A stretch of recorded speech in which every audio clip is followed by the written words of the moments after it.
खान हमें ज्वाइन कर चुके हैं। सिद्दीक, आपके पास क्या खबरें आ रही हैं?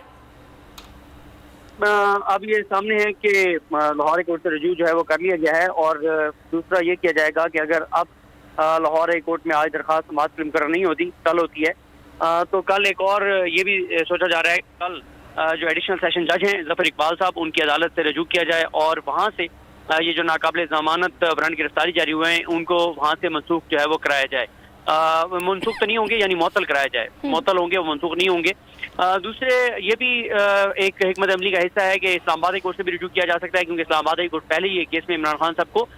9 मार्च तक बुरी जमानत दे चुकी है। वो भी एक इमरान खान साहब के पास ऑप्शन है, लेकिन उसमें ये किया जाएगा कि अगर कल रिजू किया जाता है तो फिर इमरान खान साहब की हिफाजती जमानत वहाँ से ली जाएगी, ताकि इस्लामाबाद हाई कोर्ट पेशी तक इमरान खान को जो है वो गिरफ्तार ना किया जाए। तो 3 ऑप्शन हैं। एक ऑप्शन अवेल कर लिया गया है लाहौर कोर्ट वाला, दूसरा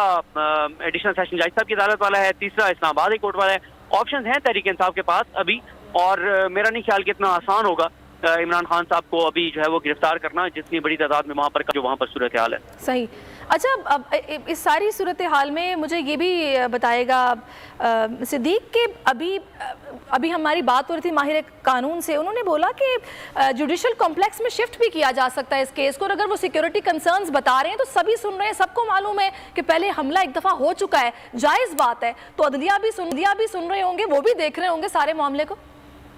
देखिए, ये माहिर कानून साहब ने तो बात की होगी, ये तो हम पहले ही बहुत पहले हम बोल पे ये चीज़ बता चुके हैं कि तहरीक इंसाफ एक बार फिर जो है ये इस्तदा करेगी कि उनके वकील इस्तदा करेंगे कि इमरान खान साहब का जो केस है वो एपेड कचहरी से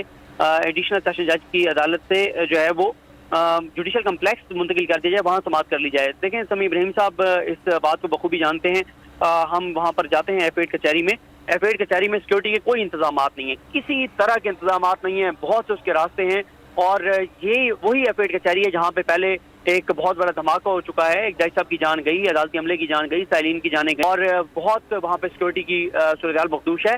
तो ये तहरीक इंसाफ का फैसला है कि इमरान खान जो है वो एपेड कचहरी तो किसी सूरत नहीं जाएंगे जब तक फुल प्रूफ सिक्योरिटी के इंतजाम ना हो। पार्टी इमरान खान को इजाजत बिल्कुल नहीं दे रही। देखिए, इमरान खान को पेश होने में कोई मसला नहीं है, वो बैंकिंग कोर्ट जाके पेश हुए, वो ATC में जाके पेश हुए, वो इस्लामाबाद हाई कोर्ट में जाके पेश हुए, इमरान खान पेश होने में कोई मसला नहीं है। और इमरान खान इससे पहले इसी एपेड कचहरी में अचानक गए थे, क्योंकि उस वक्त प्लान नहीं था, जब ज़ेबा चौधरी साहब वाला मामला था तो अचानक चले गए थे, क्योंकि किसी को अंदाजा नहीं था कि इमरान खान अचानक आएंगे, तो सिक्योरिटी का इतना वो नहीं था। लेकिन इस वक्त अगर इमरान खान को ले जाने की बात होगी, वहाँ पर पेश कराने की बात होगी, तो पूरे पाकिस्तान को पता है, सबको पता है कि इमरान खान अगर किस तारीख को वहाँ पे पेश उनको होना है, और खुद हुकूमत के सेक्रेटरी जो है वो मौजूद है, राना सनाउल्लाह की वजारत के मौजूद है कि इमरान खान को कत्ल किया जा सकता है, और राना सनाउल्लाह ऑन रिकॉर्ड कह चुके हैं कि बैरूनी एजेंसी इमरान खान को कत्ल करवा सकती है। तो इसलिए